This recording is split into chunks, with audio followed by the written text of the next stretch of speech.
y'all, it's Hope at Crafty Hope and welcome. I am working on the, what is it? The hashtag Be Creative April 2022 challenge from Terry Jeanette of Tapping Flamingo.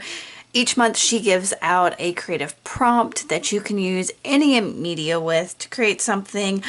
I did make a little sign here.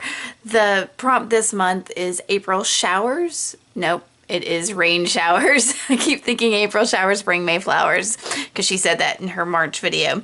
But it is rain showers. So when I think of rain, I think of clouds and rainbows because without rain, you don't have rainbows. So I made this little thing. This is just a galvanized sign from the Dollar Tree and then a wall sticker also from the Dollar Tree that I stuck on here.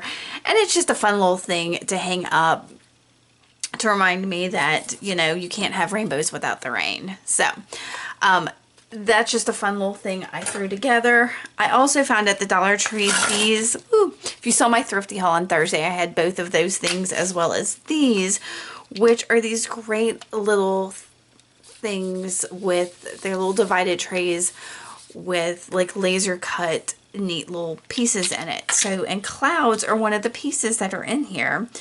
And I kind of make some earrings with them. So I've taken one and cut out some holes. I used a little, this is a little hand drill with a tiny tip on it. And then I've got a, oh, what do you call this? Anyway, it's like a little sanding tool for bead holes. I cannot think, y'all. I'll end up sticking it down here when I come up with the word. But I cleaned the holes out with that. So I want to create another one, but I want it to face the other way, I think. Is that what I had decided? Or was I going to do it the same way? Actually, I think this one, no, I don't know. Maybe I'm doing it the same way. I don't think it matters because I think I'm going to paint them. So I have the holes cut. I want this to face the opposite way, but I'm basically just going to match this up for now. And find a pencil and get that nice and long so I can go into these little holes and mark the same spots, hopefully. And then I'm going to do holes also in the other one. So I'm just taking my little hand tool and drilling them out, and then whatever this thing is, I'm using it because, yeah, I'm still brain dead. I'm doing it on top of a little piece of cardboard, a piece of wood, or the back of a notepad or something like that would be fine. You just want to protect your surface when you're drilling through, especially with this hand drill, it's not a huge deal. If I was to use like a Dremel or a drill or something, that would definitely, you would want something a little bit thicker. But I did have a problem with the back side of them. I don't know if you can see that. There's a little bit of flaws there. I sanded it down with a little sanding block, but it's kind of ugly. I'm going to do my best to paint over it, and I think I'm going to try to use my UV resin on these to you see, they're so thin that some of the wood peels up, but like I said, that will end up being the back side of it. So I'm going to clean this hole out a little for both sides and then use my sanding tool like that. And then I'll get my other hole. So I'm going to do the same thing. I'll come back in a minute and we'll paint it and whatever else we're going to do with it. Okay, first off, it's a bead reamer. That's what this tool is called. They come in different shapes. I really like these long skinny ones. They help clean out beads. Yeah, that's what it's called. So now things are going to get weird. I want to seal this and give it a little, well, I've painted them both sides with just a neutral gray paint, both sides with this fun gray. I like grays, so so now I'm going to use the UV resin and coat both sides. I've never done this before on a wood cutout, so we're going to see how this goes. This is totally experimental, y'all. go on this wild ride with me. Let's see what happens. So I'm going to try to avoid my holes, but if they do get filled in, I can take my little hand drill again and drill them back out. So that's not a huge deal. They actually sell those hand drills, I believe, in the UV resin department of your local big box craft store. Oh, see there, I went over that hole there. I didn't mean to. So I'm using a super cheap plastic brush to push my UV resin to the edges to make sure I get this whole thing coated. All right.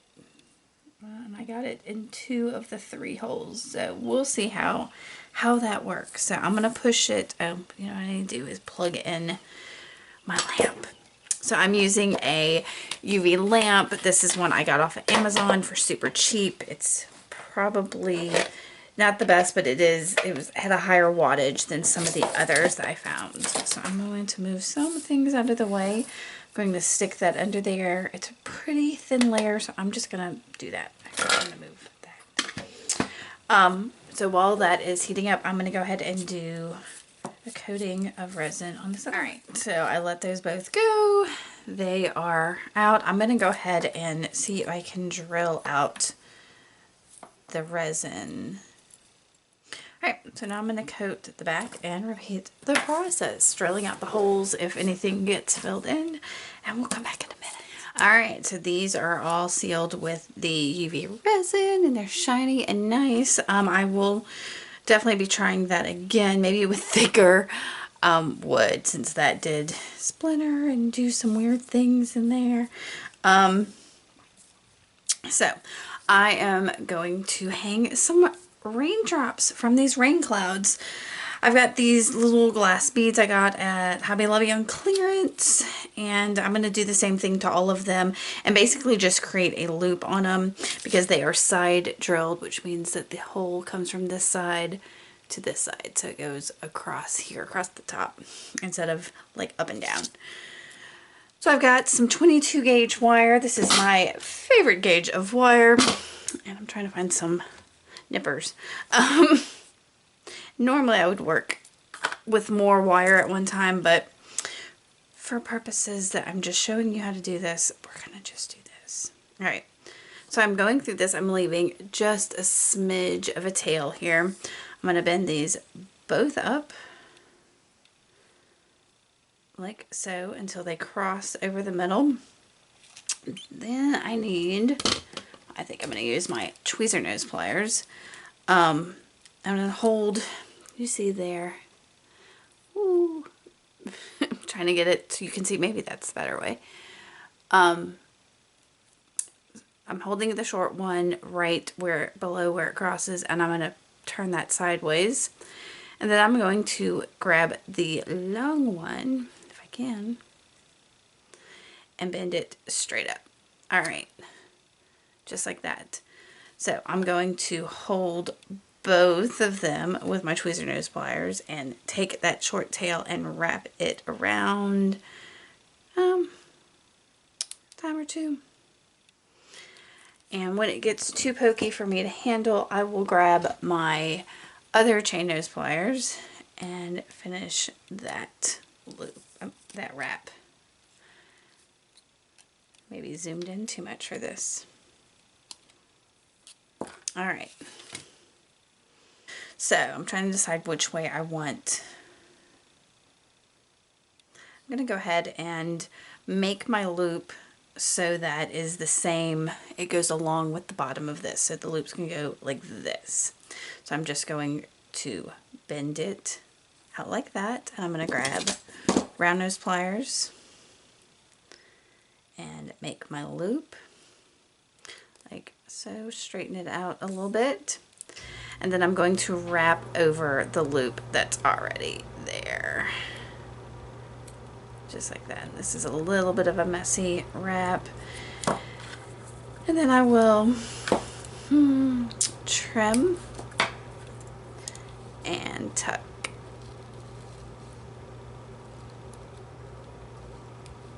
just like that. And so I'm going to do that with all of the, okay y'all, so I've got all of those made onto loops, and I've cut down some short lengths of chain that are going to help these hang a little bit, and I'm going to have them kind of alternated so they're not bumping up against each other. And so I'm going to connect, let's see, how do I do this? I have some small jump rings, they're probably 3 or 4 millimeters. I'm not sure. They're in this case here that I picked up at a yard sale or something. So I am going to connect the chains to these small jump rings, which gets super fiddly, and then connect that to the bead that we just did.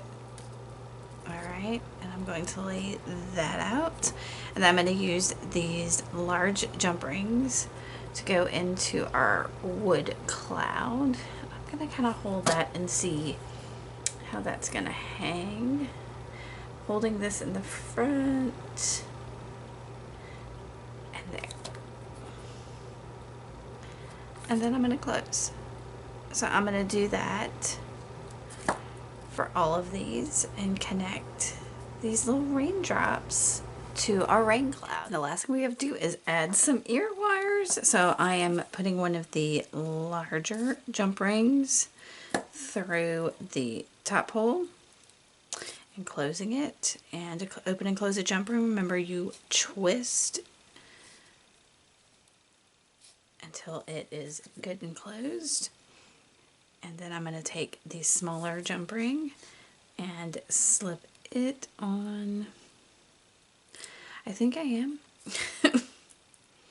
Now I want to make sure which way is the front and which way is the back when I do this. I'm trying to determine that currently. I think this is the front. Okay, so I'm going to get this smaller jump ring on and then slip my ear wire on so that the point is in the back, just like that.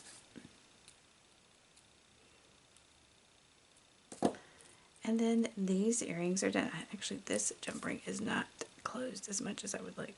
There. All right, these are done. I will have some pictures of them at the end. I want to thank Terry Jeanette for her challenge. I wouldn't have made these otherwise, and I think they're super cute. So thank you, Terry.